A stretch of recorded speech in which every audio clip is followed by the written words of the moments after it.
Shoutout pala kay Kuya Victoriano, kung tama yung pagkakaalala ko sa pangalan ng may-ari nitong amplifier na to. Boss, yung amplifier mo okay na. Hindi kita makontak dun sa number na nakalagay dun sa isang amplifier, kaya isabay na lang kita dito sa video para malaman mo na tong amplifier mo buo na.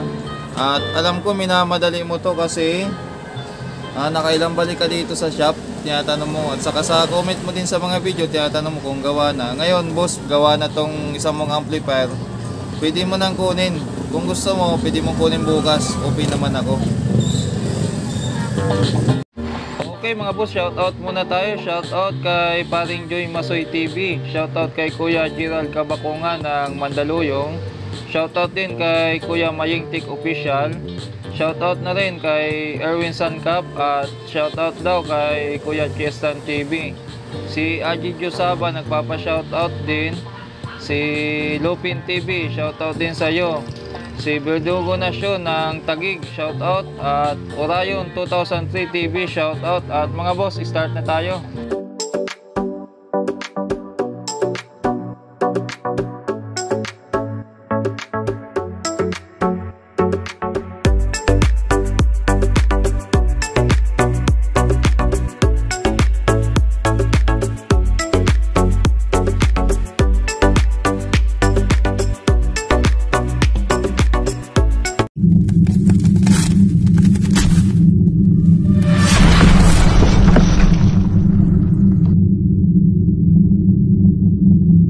Okay, welcome back mga boss, at meron tayong gagawin ngayon na kung isa kayo sa mga taga-subaybay ko doon sa kabilang channel, malamang maalala nyo to. Isa ito sa mga nabili ko sa junk shop. Tama-tama ngayon mga boss, subukan nating paganahin to para magamit natin kung uubta pa.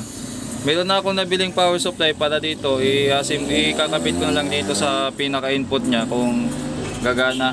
So tika lang mga boss, i-prepare ko lang. So ayan, ikabit na natin mga boss yung supply niya. Meron tayo ditong 750 mA na 18018. Try natin. Hindi ko rin alam kung 18018 talaga nitong pero kung tawag dito, kung masyado mainit yung mga bagay-bagay dito, itong mga capacitor, babaan natin to. Gagawin nating 15015 o kaya 12012. So try muna natin kung anong babagay dito, kasi alam ko may phantom to eh. Try muna nating i-power on kung iilaw. So isaksak ko muna to. Abangan nyo na lang dyan sa display, kasi yung ibang ilaw pundido na eh. Tingnan natin kung iilaw saglit. Ayan, umiilaw mga boss, nakita nyo, ulitin ko ha. Ayan, umiilaw. So kuha lang ako ng ng mga audio, tapos try nating i-testing kung under. So ayan mga boss, naka-prepare na yung output natin. Yan muna ginamit natin para doon sa speaker. Ayun, may ilaw na ngayon. Tapos ito yung input natin sa DVD. So i-play na, naka-play na pala eh. Naka-play na. So try na nating i-power on ulit. Kung tutunog, tika lang, baba natin yung So itong main lang muna. Ayun. Ay, walang tunog mga boss. Wala. Ano kayang problema nito? So mga boss, naka-prepare na yung tester natin. Magsusuka tayo ng magsusuka tayo ng supply dito muna. Susuka tayo. Ayan, mayroong 11. Ayun, bumabagsak. Ano to? Bumabagsak yung 35 dito. 45. Ano to? Kakaiba yung voltahe ah. Dito yan mga boss oh. Yan. Check na natin to mga mga off amp. Try nating isa-isa. Tika lang. Yung tika lang, kamay ko kasi hindi makita eh. So try natin ito. Ito negative niya. Yan, negative. Mayroong negative 7. Yung kabila, wala, 0. So dapat meron yan. Kung mayroong negative supply, mayroong positive supply dapat. So okay. Dito sa capacitor, meron naman ito kasing ground yan eh. Meron naman siyang kaya lang ang taas. Yan. Naglalaro yung ano niya eh. Tapos dito 38. Okay, may problema pa to mga boss sa ano. May problema pa to sa supply. Bunutin muna natin. Tanggalin. Oy, tumunog bahagya. Ibig sabihin may ano, may problema sa supply. Tanggalin natin tong mga ano. Yan. Tanggalin natin. Tingnan natin sa likod kung saan papunta yung linya na to. Kasi dito mayroon supply. Tapos doon sa mga IC ko wala na. So try natin. Ito yung ano kasi niya eh, mga boss. Ito yung ano, dumaan ng diode. Tingnan niyo yung outside niya, yung outside na line, ground negative. Tapos yung ano, ito yung ano, yan yung pinaka negative. Ayan oh, negative at saka positive supply, tama ba? Positive supply to, saka negative supply. Susugin natin yan kasi yung negative supply okay naman. Susugin natin, ayan. Ayan, pupunta dito. Ayan. So, dumaan dito. Ayan. Ano to? Resistor. So, may resistor tapos may isa pang regulator. Tingnan natin mamaya niyan dito kung ano, kung mayroong out. Meron pa siyang tinakbuhan eh. Ito. Tingnan natin kung may out dito o may out dito. So, check upin natin yung dalawang regulator na yan. Saglit lang, i-clip ko ulit yung ano. I-clip natin ulit itong, so ano ba ito natin pwede i-clip? Teka lang. Yan. Saksak ulit natin mga boss. Tapos checkin natin yung mga input niyan kung meron. Ayan. Check natin tong isa. Yan. Meron 45 yung kabila. Ito. Meron din. So tingnan natin yung out. Ito walang out. Yan 0. Yung kabila. So 3.9 merong out. Merong out pero abnormal. So 3.9 lang yung out niya. Tingnan natin yung regulator na to at saka ito. Ito wala talagang out to. Yan. So either sira yung regulator na yan, alin dyan sa dalawang yan na naapektuhan yung supply, o may shortage sa output. So kalasin ko muna yung dalawang yan mga boss. So mga boss, itong dalawang regulator, ito pang isa, nakalas ko na. Ngayon medyo tamang duda ko, inaktual ko talaga siya. Meron ako ditong battery.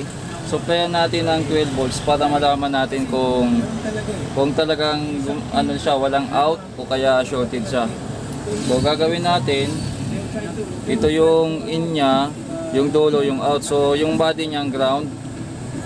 Tapos yung negative ng tester i-tap na natin dito sa ano, sa negative. Tapos iabang natin yung ano, iabang natin yung tester dito sa out. Yan. Kita nyo ba? Ay, hindi nyo pala kita, no? So balik na rin natin. Yan. So dito iabang na natin dito yung ano, tester. Yan, dito sa out sa pangatlo. Tapos pitikin natin yung input. Pasensya na kayo, wala nang anggulo yung camera ko eh. Yan na lang. Tingnan nyo na lang yung tester. Ika lang, ayusin natin, baka kaya pa talagang ano. So ayan, pipitikin natin dito yung input. Lalagay natin yung ano. Ayan, meron naman, gumagana naman mga boss, oh. O ayan, meron siyang 11.79. Okay naman, try natin yung isa. Anong value nito?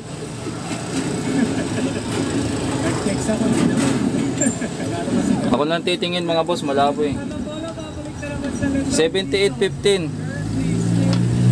Try natin tong isa. Try natin tong isa. Yan. O meron din, ayan o, nakita nyo sa tester. Ito naman ay 78.12.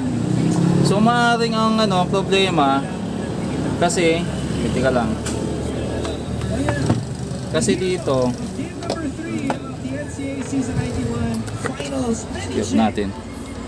Kasi dito, tinanggalan natin yan dito. Ayan, 7815. Wala namang short dyan sa mga output niya. Chinik ko isa-isa, wala naman.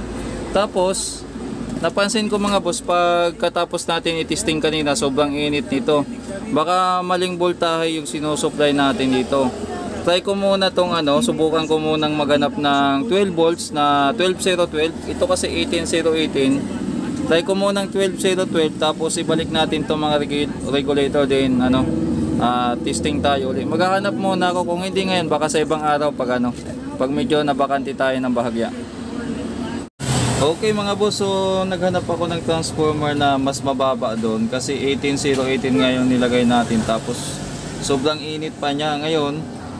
Sabi ko subukan ko ng mas mababa, at least 12012 para malaman natin kung yung regulator dito na chinig natin kung sira talaga, kasi inaktol nga natin gumagana naman. So try natin i-power yan, yung na yan. Tingnan natin kung iilaw. Naka 12012 lang tayo. Yun, aso na ba? So nakasaksak na pala mga boss. Ayan, umilaw na. Try natin ulit. Kita nyo ba? Ayan, umilaw. Sukatin natin sa likod kung may masukat na tayo dito na dito. Kasi wala siyang out, di ba? Try natin nakasit na pala yan. So try nating sukatin. Ayun, mayroon na 13 yung kabila. Itong isa kasi, itong dalawang wala eh. Try natin, lipat natin. O meron na. Subukan natin lagyan ng input. Buhayin lang natin tong DVD. Yung DVD na to. Ayan, naka-ready na rin yung DVD. Tika lang. Yan.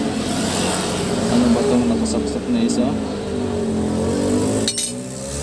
So ayan, nag-load na. Try natin maglagay ng lagay natin yung input. Dito tayo sa 3 and 4. Ayan, tingnan natin. Uy, umiilaw na mga boss. Ayan, umiilaw na oh. Tapos umiilaw na rin dito.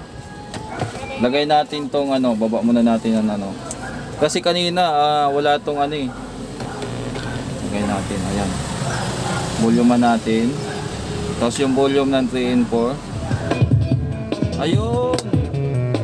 Gumana! Ayan o. Lagay natin. Gumana mga boss. Gumana. Ayusin ko na lang itong mga ilaw kasi putol na oh. Tapos ganyan.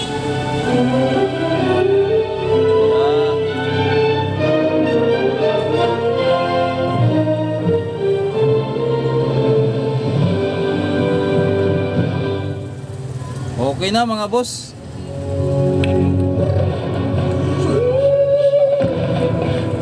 Yan.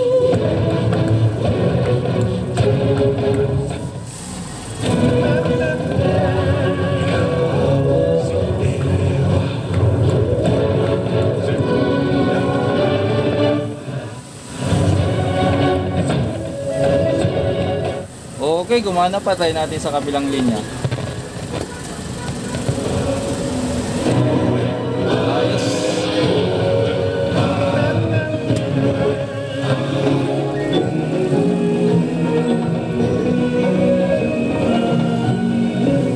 Ayan, nagkaroon tuloy ako ng mixer nang wala sa oras. So, ang gawin ko dito mga boss, ayusin ko na lang ng bahagya. Try ko ito na lang din ikabit ko. Kung hindi, kukuha ko ng mas mataas pa ang amperahe dito na na transformer. Kung hindi naman siya iinit ng gusto, yan na lang. Pero yung sa Bluetooth naman, hanapin ko kung saan ko pwedeng i-position yun. So hanggang dito lang mga boss. Next video na lang siguro kung gagawan ko yung final testing sa mga ginagawa natin ng amplifier. Gagamitin muna natin to. Bali yung inasimbol kong ito, itatabi ko muna to kasi ito maganda, may testingan na rin ng mic, pwede na tayo mag-testing. So ganun lang mga boss, hanggang dito lang, kita-kita tayo sa susunod kong video. So pininish up ko lang to ng kumbaga pahapyaw lang. Ito na yung pinaka magiging final form niya hanggang sa makakuha ko ng dating kahan ito o yung exact talaga na case niya. Sana makachamba tayo sa junk shop uli at makakuha ko. Pansamantala ito muna ang ginawa natin. So review natin. So ayan, kung mapapansin nyo, naglagari tayo ng acrylic.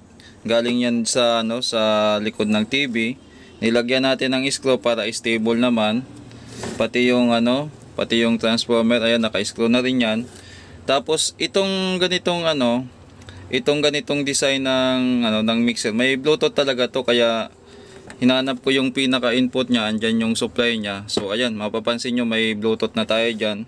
Kinuha muna natin yung yung sa DIY natin kasi nagka-problema din to. Hindi ko rin to nagamit kasi parang nasunog yung transformer, dala ng kalumaan kasi baha din yung nito transformer na ginamit natin.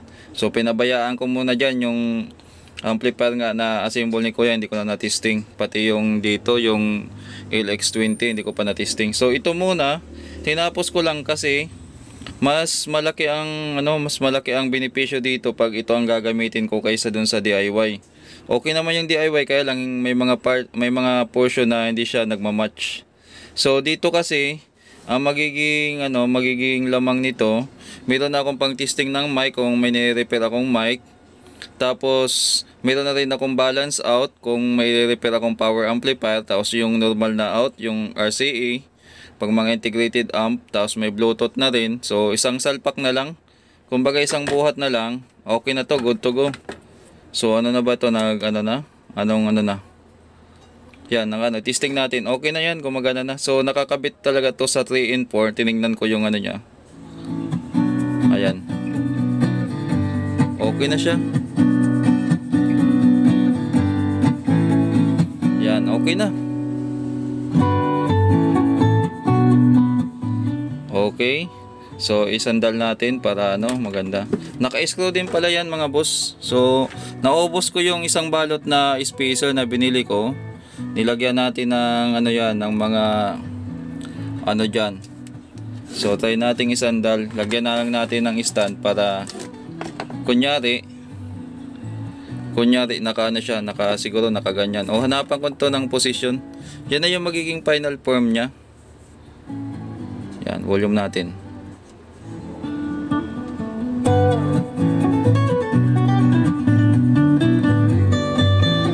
So far, okay pa naman yung tunog niya.